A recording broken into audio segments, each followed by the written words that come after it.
Complex plot number 149 2023 पर्यंत स्थलांतरित करण्याबाबत आदेशित केले होते. तरी त्रिमूर्ती पार्क व कृष्णा कॉम्प्लेक्स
माननीय सर्वोच्च न्यायालयाने 22 मे 2023 रोजी त्रिमूर्ती कॉम्प्लेक्स आणि कृष्णा कॉम्प्लेक्स ह्या दोन बिल्डिंग ज्या महानगरपालिकेच्या गार्डन प्लॉटवर इलिगली कन्स्ट्रक्ट केलेल्या होत्या.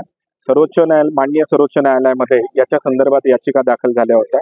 त्या संदर्भात माननीय सर्वोच्च न्यायालयाने आदेश असे दिलेत की ह्या खाली करण्यात याव्यात. ह्या 22 मे 2023 पासून हा विषय प्रलंबित होता. वेळोवेळी मुदतवाढ देण्यात आली आणि आता फायनल कारवाई आपण सध्या करत आहोत. नाही, ऍक्च्युली याच्यामध्ये वैयक्तिकरित्या आम्ही त्यांचं पहिलं मागच्या 1 वर्षापासून काउन्सिलिंग करत होतो आणि त्या संदर्भात त्यांनी स्वतःची सोय केलेली आहे आणि ज्यांना आता खाली करण्याच्या काही सुविधा लागतील आम्ही त्या पुरवण्यात आम्ही हे करूया. कृष्णा कॉम्प्लेक्स आणि त्रिमूर्ती कॉम्प्लेक्स.